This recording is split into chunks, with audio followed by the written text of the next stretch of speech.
Hey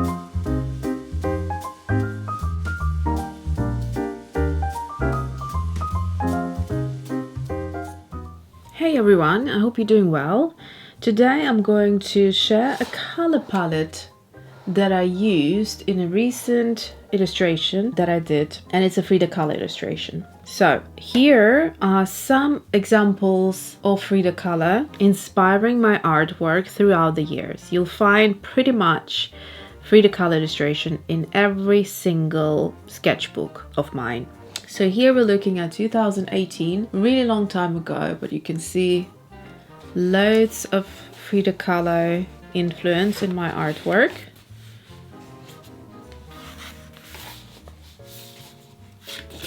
These are stencils from my stencil line, which you can find inspired by florals. They're available in my online shop, alonacreates.com. So here is another sketch, an illustration of Frida using mixed media. And now let's look at this sketchbook here. We've got a lot of different art supplies. I kind of feel like maybe even oil paints, like those oil sticks in some of the areas. But this has been a long time ago. And there is one. There's another one here.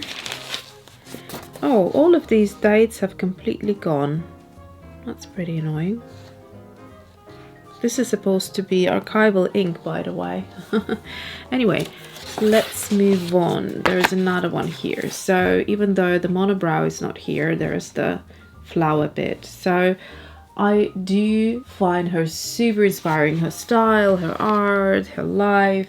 So today we're going to look at the latest Frida Kahlo illustration that I have done on Patreon. There is a full art process there that you can view, and she is just so gorgeous. Love her. There you can find me talk about how earlier artwork of mine has influenced this piece as well. I'm just trying to find that sketchbook. Oh, it's right here. So some of you may remember this era, also 2018, and basically these were, you know, these kind of girls. So I'm taking inspiration from different times of my creative life, and today I'm going to share with you what art supplies I used to create that illustration.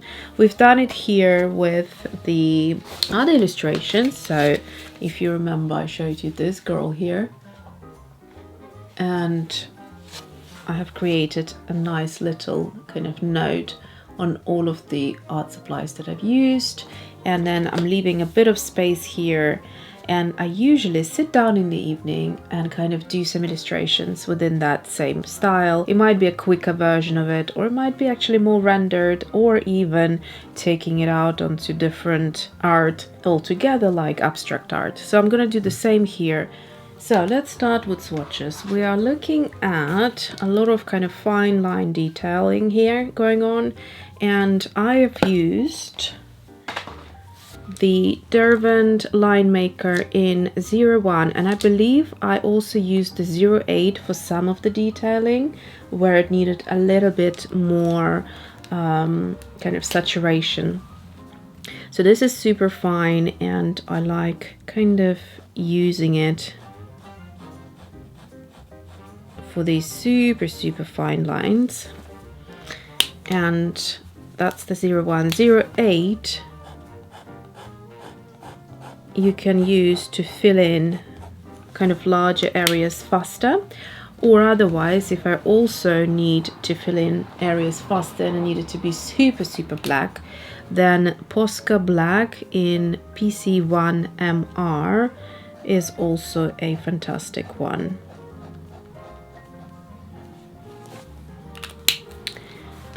Then carrying on with Uniposca Still Black, this is a different nib size. It's a PC3M, and that, as you can see, that really just fills in the area super fast.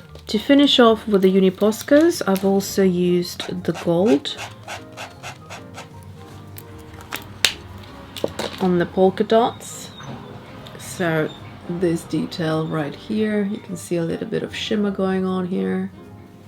And then I also used gouache vermilion. So this is an acrylic gouache. The beauty about it is that it draws like gouache, but it dries like acrylic.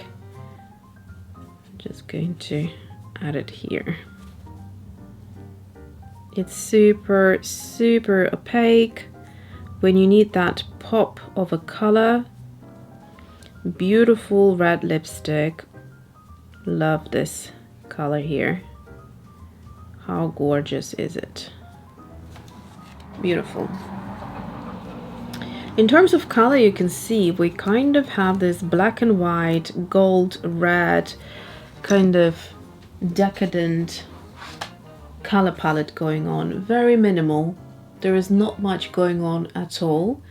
And I kind of let the detail, the fine line speak for itself, as well as the face. This is where I wanted it to be kind of the main focal point. And then pretty much all of the colors that I'm going to show you next are the pencils, and they're the drawing pencil range from Derwent, and that color has gone over the actual eye color as well as the makeup around the eye.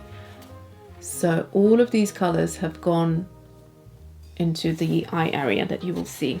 So let's start with the lightest one. We've got Oyster.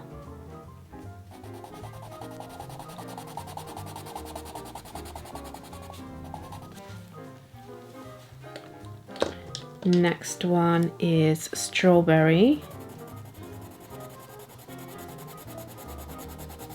I'm planning a next really fun swatch video, but because it's so time consuming to do, I think what I may do is I may create the swatches off camera and then kind of walk you through them and show you something interesting, and I think it'll be very useful for you to see. So stay tuned. This one is Mars Orange. Then we have Sanguine. I'm trying to pronounce this color correctly, but Sanguine, in all honesty, sounds so much more chic. Terracotta.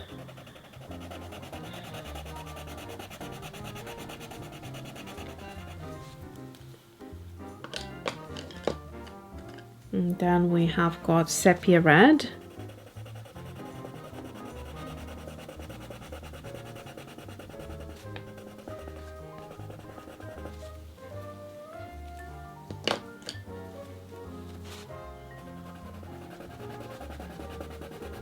Up next is Chocolate.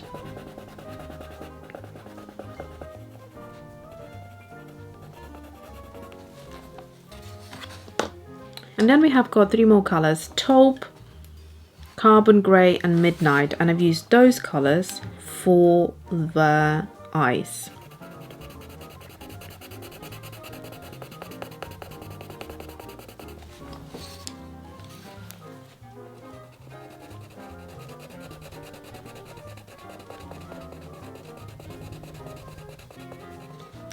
And finally, Midnight.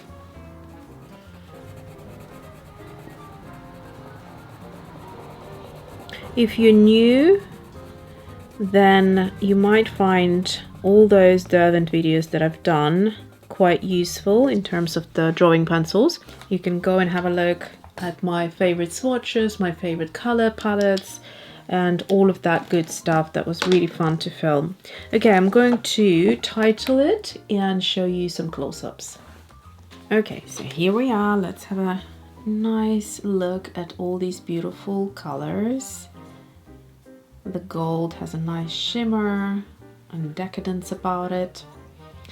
And then these colors, you know, they're just always there, whether they're for skin tones or other kinds of purposes, but just super, super gorgeous, and have really enjoyed using the Derwent drawing pencils again because of the addition of 48 new colors. So thank you so much for watching. This was a really quick and kind of straightforward bit of a video, and I hope to see you in my Patreon if you want to follow kind of these more intricate art processes and illustrations of mine. And I always kind of share all the kind of little secrets that I wouldn't share on general social media platforms and publicly. So there is one more art supply that I've used here, which I will keep for my Patreons. All right, thank you so much for being here, and don't forget to comment, to like, to subscribe, and to share. See you next time.